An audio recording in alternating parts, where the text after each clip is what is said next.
एक गलत बात है, उसको नहीं बोलना चाहिए ऐसी बातें।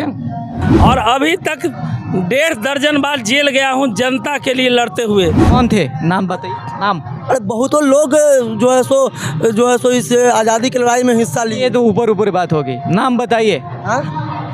सीपीआई का इतिहास आप बताइएगा, आपके कहने पर हम क्यों बताएंगे।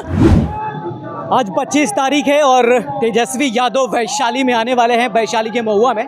लेकिन उन्हीं के बीच ये लाल झंडा के साथ सीपीआई वाले कुछ लोग हैं, इनसे बात कर लेते हैं कि आखिर ये कैसे मतलब तेजस्वी यादव के साथ आ गए आप लोग।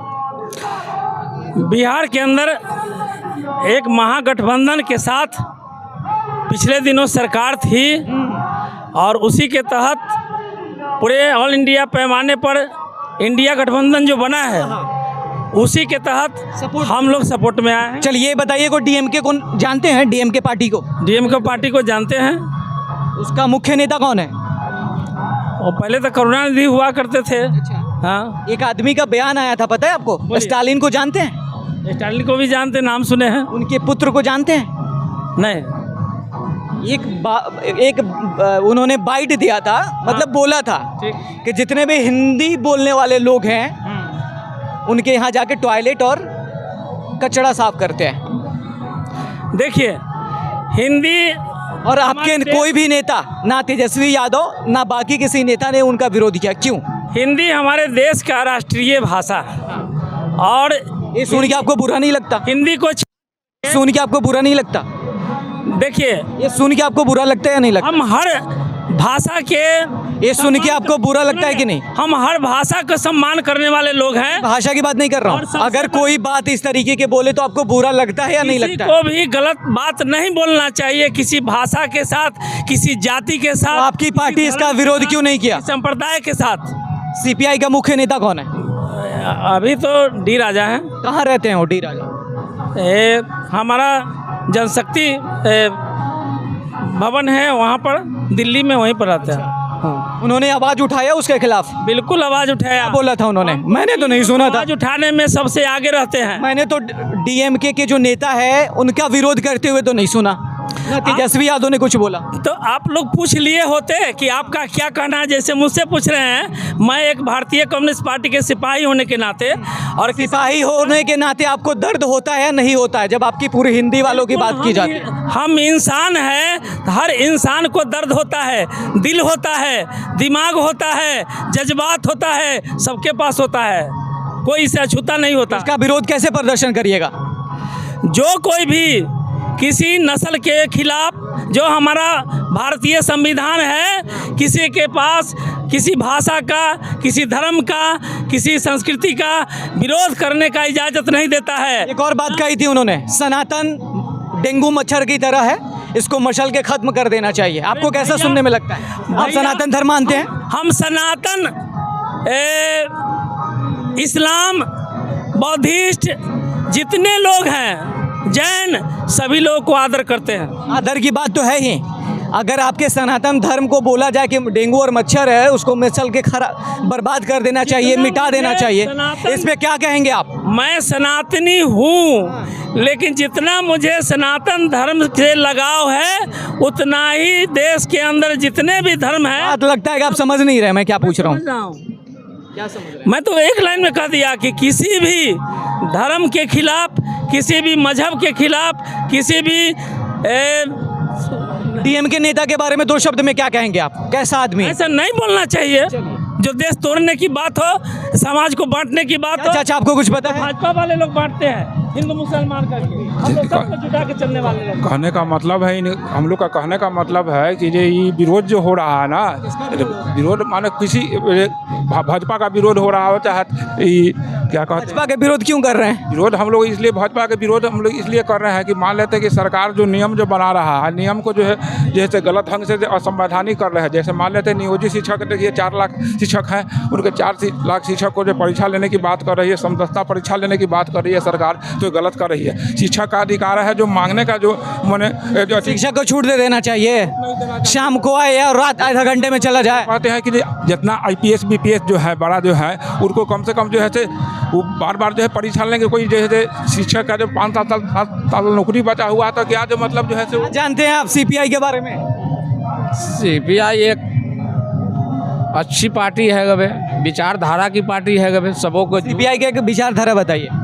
सीपीआई का विचारधारा है जो सबों को हित का काम करता है गवे, किसी से बेवजह दुश्मनी नहीं, बैर नहीं करती है, सबों को भला साथ चाहती है गवे, किसान मजदूर गरीब गुरबा का हित की बात करती है, उसकी आवाज़ को उठाती है, लड़ाई को अपने आगे बढ़ाती है, लड़ती है गवे, पूंजीपतियों से संघर्ष करती है।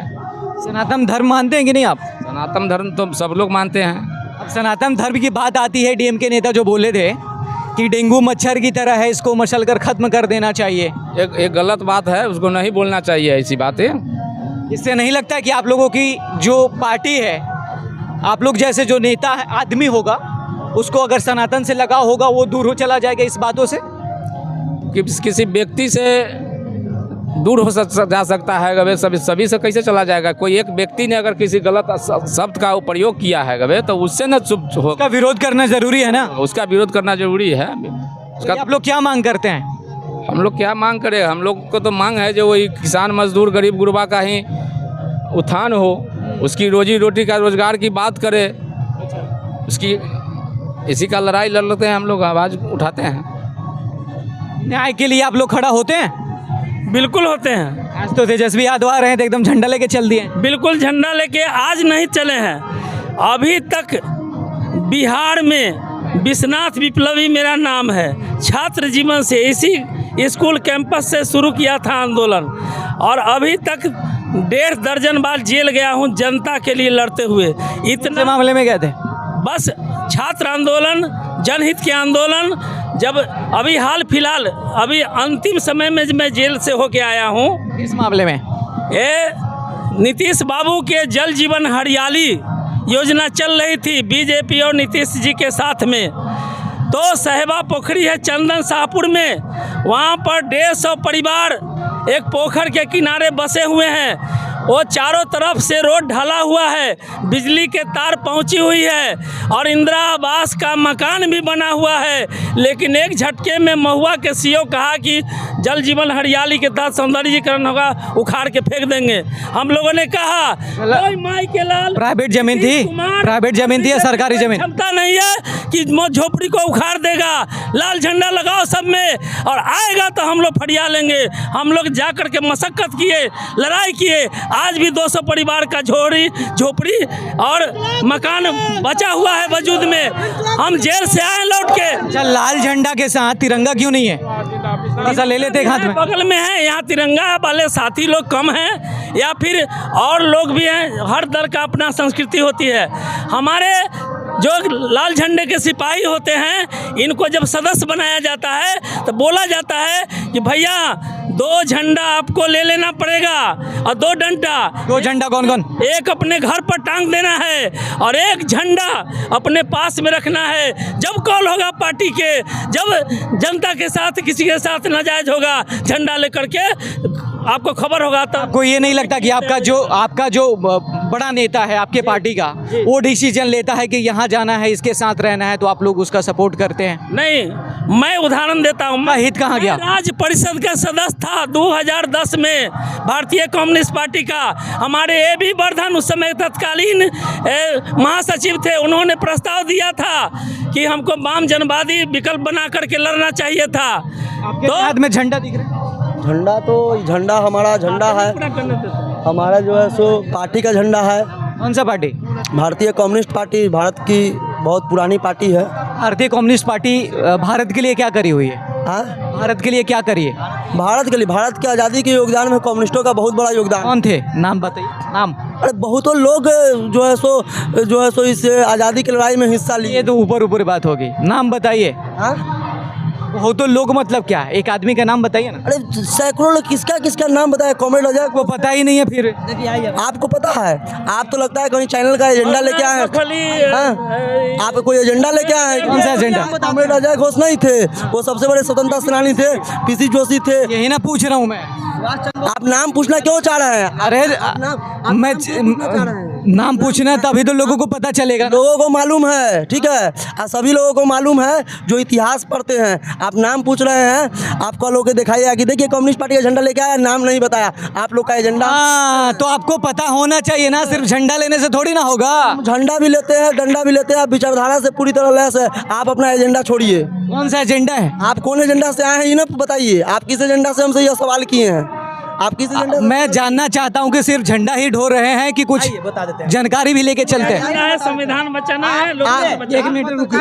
हाँ? आप पत्रकार है, आपको पता ही नहीं है कि भारत की सबसे दूसरी पुरानी पार्टी भारतीय कम्युनिस्ट पार्टी के बारे में आपको जानकारी ही नहीं है, तो आप सवाल क्या कीजिए? मैंने कब कहा कि जानकारी नहीं है? जानकारी नहीं था, आप क्वेश्चन आंसर करने आए हमसे। क्वेश्चन पूछना जरूरी है। आए हैं हमसे, जब पूरा दुनिया जानता है कि भारतीय कम्युनिस्ट पार्टी 1925 में बनी, उसके बाद सुनिए अंग्रेजों ने सुनिए बताता हूँ, उसको बैन कर दिया। चलिए, अंदर खाने की लड़ाई लड़ती थी वो पार्टी। सीपीआई के एक आप क्या बात करते हैं? आदमी के नाम बताइए या क्रांतिकारी के नाम बताइए जो देश के स्वतंत्रता में भाग लिया हो। आप आरएसएस के एक आदमी का नाम बताइए जो देश के स्वतंत्रता। मैं आरएसएस की बात कर रहा हूँ। क्या बोले? देखिए, सीपीआई का इतिहास आप बताइएगा। आपके कहने पर हम क्यों बताएंगे? आपके कहने पर मैं क्यों बताऊंगा कि जो है कौन सब लोग जानता है कि भारतीय कम्युनिस्ट पार्टी को जब बैन कर दिया था तो कम्युनिस्ट पार्टी के लोग अंदर खाने विभिन्न पार्टियों में जाकर विभिन्न संगठन अपना छोटा छोटा संगठन बनाकर। पत्रकार साहब एमएन राय के नाम सुने हैं आप, जिसने पार्टी बनाई? उसने भारत ही नहीं दुनिया के अंदर जहाँ जहाँ जो ब्रिटिश की राज थी वहाँ मिलकर जो है वहाँ पर लड़ाई आज़ादी का लड़ा। यहाँ भी एमएन राय का पूरा इतिहास है और आप नाम पूछते हैं। एमएन राय ने सिर्फ भारत को ही नहीं कई मुल्क में जाकर आज़ादी की लड़ाई लड़ी उस जमाने में। आप उनका इतिहास पढ़िए।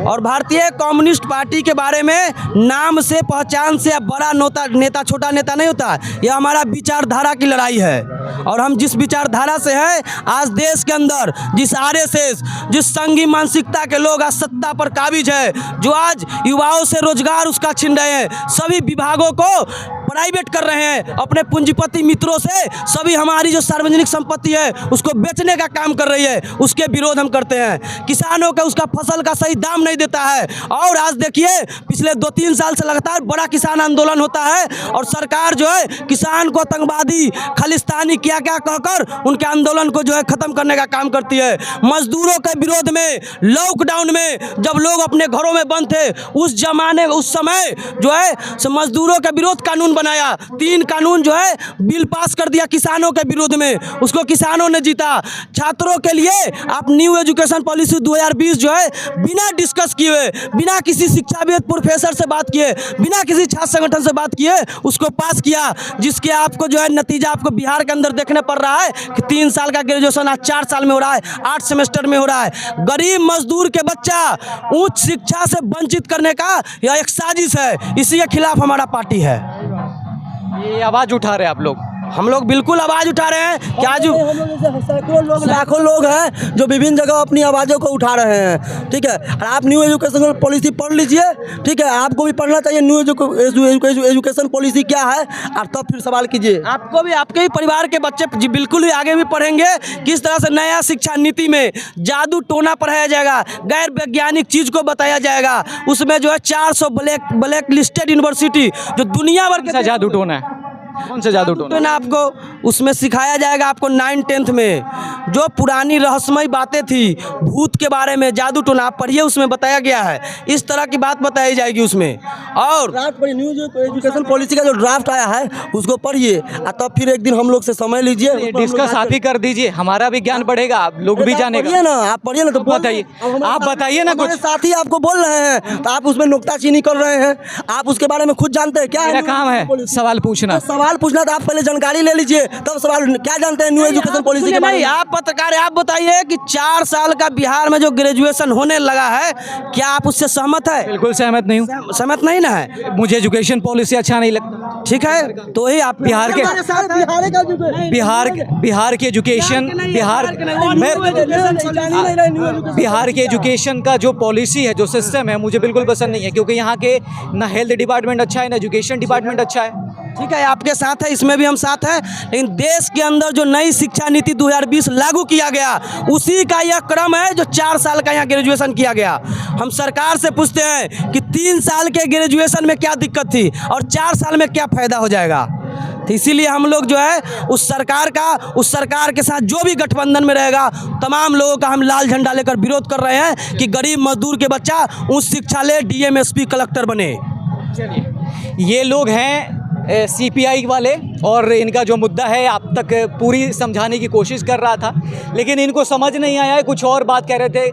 हमारी जो मेन मकसद होती है, हम गोदी मीडिया नहीं है। जहां गोदी मीडिया नहीं पहुंचती, इनको पता होगा कि ये ज़रा बताए कि इनके पास सेटेलाइट वाला कितना लोग आता है, इनसे बात करें और सीपीआई वालों का कितना मुद्दा सामने रखा जाता है। लेकिन ये जिस तरीके से आरोप लगा रहे हैं, हालांकि वो गलत है।